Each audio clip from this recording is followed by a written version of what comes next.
تمہارا کوئی دوست تمہارا راز افشا کر دے تو قابل ملامت تم ہو، نہ کہ وہ، تم نے اسے بتایا ہی کیوں تھا۔ محبت کے لحاظ سے ہر باپ یعقوب اور حسن کے لحاظ سے ہر بیٹا یوسف ہے۔ برے دوستوں سے کتا اچھا ہے، اور آدمی کے برا ہونے کو یہی کافی ہے کہ وہ خود نیک نہ ہو اور نیک لوگوں کو برا کہیں۔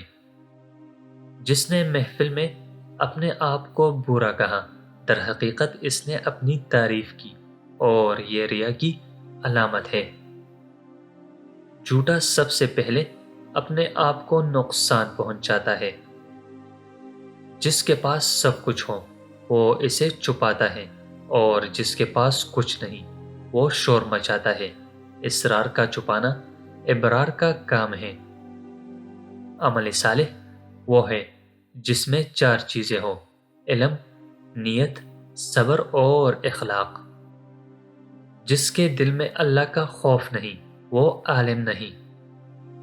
مذاہب تو انسان کو انسان سے قریب لانے کے لیے ہے، نہ کہ فساد پھیلانے کے لیے۔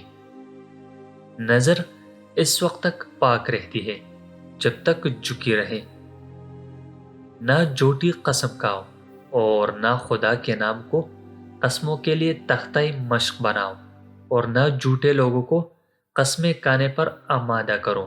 ایسا کرنے سے تم خود بھی گناہ میں شریک ہو جاؤ گے۔ بھوکے کے پیٹ میں ایک لقمہ جانا یا کسی محتاج کی حاجت روائی کرنا میرے خیال میں مسجد بنانے سے بہتر ہے، اگرچہ میں اکیلا ہی اس کی تعمیر کر سکوں۔